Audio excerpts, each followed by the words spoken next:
Hi guys, welcome back. This webcam case is looking a little different because this is just my audio. I am trying to get everything done before I go house sitting this weekend, and I'm just kind of running out of time. I just felt audio was going to be a little quicker and easier to edit. So we're gonna do a little webcam case via audio. I hope you guys don't mind. If you are new to my channel, my name's Hannah. I post videos every Wednesday, and then main channel and vlog videos every other Monday and Friday. I am going to be talking about the case of Lacey Spears. I will say little triggering warning before I go any further. This case does mention the harm and death of a child. If you don't want to hear that, feel free to click off. And if you're still here, let's get into it. This case is about Lacey Spears and her son Garnet. Once again, triggering a warning, this case does mention the harm and death of a child. Before we get fully into this case, I want to go back a little bit and show you who Lacey is as a person, because she's unique through and through. Lacey's parents were both ill while Lacey was growing up. She loved seeing the attention that her parents were getting from other people from being sick, and this is important for what she would later do. Lacey also didn't have much of a relationship with her parents and didn't really get love and attention at home. That's also very important because she's Lacey. What can we say? When Lacey was younger, she had this acute obsession with like baby dolls. She would act like they are her children. She had an incident with her friend, her little pal, where her pal had picked up Lacey's doll, and Lacey, she didn't like this. She proceeded to strangle her friend with both hands. At school, Lacey was a very active little lady. She joined many school activities. She was a teacher's pet, and she was also a pathological liar. She craved attention, okay? One day she showed up in an ankle brace and initially told everyone that she had an accident cheerleading, but when this wasn't getting much attention, she switched her story and said she was suffering anorexia and collapsed in the story. This wouldn't be the only lie Lacey told. She also lied about being pregnant and getting an abortion, as well as being SA'd at home. Lacey, she had a habit of making people uncomfortable. She would call every female figure in her life mom. She also ended up getting a job at a daycare, and she would act like the kids she was watching was her own kids, and this kind of rubbed a lot of the parents the wrong way. These parents made complaints, but there was nothing ever more that came from these complaints. After high school, Lacey moved out. She got a job in childcare. She was once again working at a daycare, but after she would work, whatever shift, she would also offer babysitting services for free after work. At some point, Lacey was watching a woman's baby and would dictate to this woman when Lacey was allowed to hold and watch this baby, which is so weird. At some point, this lady was at the park with her child, and a stranger came up and asked if she was watching Lacey's baby. This baby would also come down with an ear infection after Lacey watched the baby. Then was a second kid Lacey was also watching, and she essentially would post this kid on like MySpace and imply that this was her child. The second kid also came home with an ear infection. At 20, Lacey decided it's time to have her own baby. She goes on a few dates and initially ends up pregnant with her next door neighbor. she tells the next door neighbor that she's pregnant, and he is like, I'm going to step up, we're gonna get married, we're gonna have a nice life. And she's like, actually, the baby's not yours. And then she cuts this man out of her life, and I assume he just is never heard from him again. While she's pregnant with Gungnit, she babysits all the way up until the time she has him. As soon as Gungnit's born, she plasters him all over MySpace. 2 days after Gungnit was born, he was rushed to the hospital with a fever and an ear infection. After Gungnit's first Christmas, he was rushed back to the hospital. At this point in time, people were becoming suspicious of Lacey because she was constantly claiming Gungnit was sick, but everything was coming back normal, and also none of these symptoms she was talking about were happening to Gungnit while he was in the hospital, and that raised a lot of red flags. This was all because Lacey has Munchausen syndrome by proxy. Doctors at the hospital call Lacey out on her shit, and she flips. She's like, absolutely not. No, I do not. When Gungnit was only a few months old, Lacey somehow convinced the doctor that Gungnit needed a procedure that would prevent him from ever being able to throw up. At some point, Gungnit also had to get a feeding tube because his mom just said he needed it. Friends of Lacey would see Gungnit eat, and then Lacey would discipline him for eating through his mouth.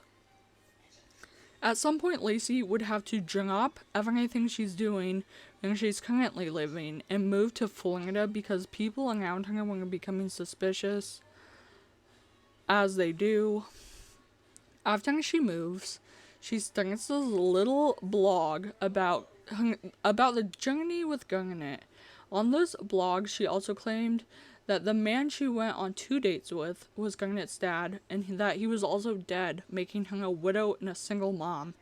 She would join a mom club and would express how desperate she was for a second kid, and some lady offers up her husband to impregnate Lacey. This lady thankfully ends up backing out, probably because it's super weird, but Lacey does not end up pregnant with a second child. Lacey is then like, you know what, let's join a commune. So she does. This commune focuses on all natural medicine, food, and making everything by hand. And Lacey is believed to think this lifestyle would cure Gungnit of the stuff he doesn't have because he's a perfectly healthy child. People in this commune were expecting to see like a sick, fragile boy, but Gungnit was far from it. He was lively, happy, and playing with the other kids, as well as eating. Lacey proceeds to take him to multiple doctors, and each time they mention Gungnit's feeding tube, mainly because it needed to be taken out, and each time the feeding tube was mentioned, Lacey would get upset, claiming that Gungnit needed it, and then that would be time she would find a new doctor. This cycle goes on for a very long time. January of 2014, Lacey calls one of her friends in the commune and claims Gungnit is having a seizure. Her friend comes over and Lacey is taking her sweet old time to pack a hospital bag. Her friend notes that Gungnit is also hooked up to his feeding tube and is being fed this cloudy white substance. On the way to the hospital, all Lacey could do is take pictures of her son in his obviously distressing condition. When they get to the hospital, doctors notice that Gungnit is shaky and wants to throw up, but if you remember, when he was a few months old, he had that procedure that he couldn't throw up. The doctors run many tests, one being on his sodium levels. When he arrives at the hospital, his sodium levels are 140, which is normal. Lacey keeps insisting that something's wrong, but the doctors can't find anything. There's a camera in his room, and Gungnit seems to be fine. When the doctors say Gungnit is able to go home, this is when things take a turn. Gungnit is seen on the video fine and healthy, and then Lacey picks him up and takes him to the bathroom. When the two return, Gungnit is suddenly very ill. Doctors rush in to help him, and when they check his sodium levels, they are at 182. Doctors are in disbelief because this is extremely high, and anything above 160 is dangerous. Fun little fact, if your sodium levels are too high, your brain will swell. And obviously you don't want your brain to swell because that could later lead into things like brain damage, loss of functions. You don't want your sodium super high. The doctors at this hospital decide that they need to airlift Garnet to a different hospital to try and get his sodium levels down. While doing this, Lacey is in the waiting room, posting to her social media. They get Garnet's sodium levels down slightly, but it's already too late. There has been too much damage caused, and 24 hours later, Garnet was pronounced brain dead. When they tell Lacey that Garnet was brain dead, Lacey didn't have much of a reaction, but she was more concerned about taking pictures. She quite literally took hundreds of them, and once she finished taking the pictures on Facebook, she captioned them with, "Garnet the Great journeyed onward today," which I literally no words. The doctor come to terms that this was intentional salt poisoning. They look at everything, including both Garnet and Lacey's health history, and this is where the flags are kind of raised. When police searched Lacey's home, she had 2 opened things of sea salt. Lacey also asked her friend to get rid of the bag she was feeding Garnet. Her friend actually didn't do this and took it to the police instead, and what they found in this feeding tube bag was a high sodium mixture. Not to mention that while Lacey was in the hospital with Garnet, she was Googling things like high sodium levels for kids and what is the outcome of high sodium. When Lacey went to trial, she pled not guilty, and her defense tried to claim that the hospital did it. But given the evidence, she was convicted for the death of her child, Garnet. She was found guilty of second-degree murder and first-degree manslaughter and was sentenced for 20 years. Yeah, that to me just doesn't seem like enough time to stew on the fact this lady intentionally killed her child with salt. She literally first-degree manslaughter, and they were like, you know what? 20 years. Absolutely not. Absolutely not. I cannot believe this one bit, but here it is. Lacey, to this day, continues to plead her innocence, and she also did an interview with 48 Hours, and that was quite literally a train wreck. The only time she was truly emotional in the interview was when she mentioned she lost her future. She wasn't emotional that she killed her child. She was emotional because she lost her future. What does that even mean? What does that even mean?